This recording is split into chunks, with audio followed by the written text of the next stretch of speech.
Sen oldun gözüme nur saçan anam. Sen oldun qəlbimə his veren anam.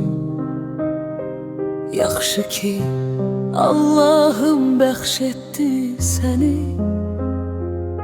Gözlerim gülürdü sen gülen zaman. Qədərdə səninlə yaşamaq varmış. Geceler yuxuna haram qatmışam. Ağladım yuxudan oyatdım səni. Hakkını halal et nur üzlü anam. Kaş ki senin qədrini biləydim anam. Allah'ım lütfetti senin oğluna. Sen beni bağışla, çok əziyyət verdim.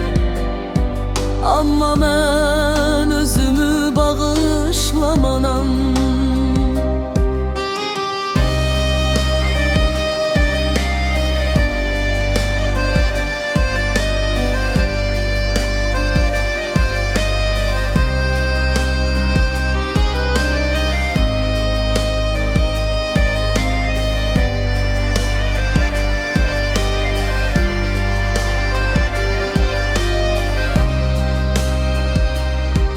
Böyüttün sen beni öz zəhmətinlə.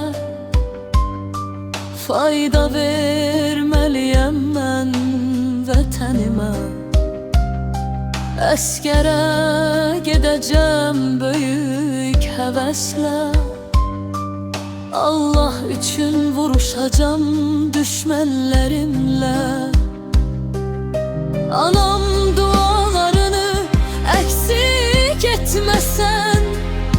Oğlun artıq əskərdir böyük cəbhələrdə. Düşmənlərə aman verməyəcəm mən. Böyük qürur hissi keçirəcəksən.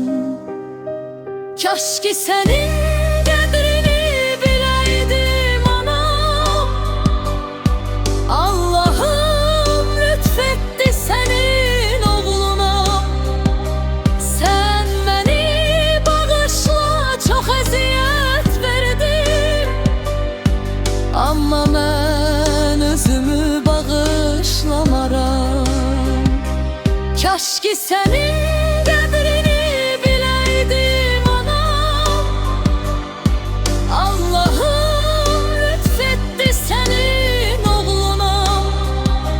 Sen beni bağışla, çok əziyyət verdim. Amma mən özümü bağışlamaram. Amma mən özümü bağışlamaram.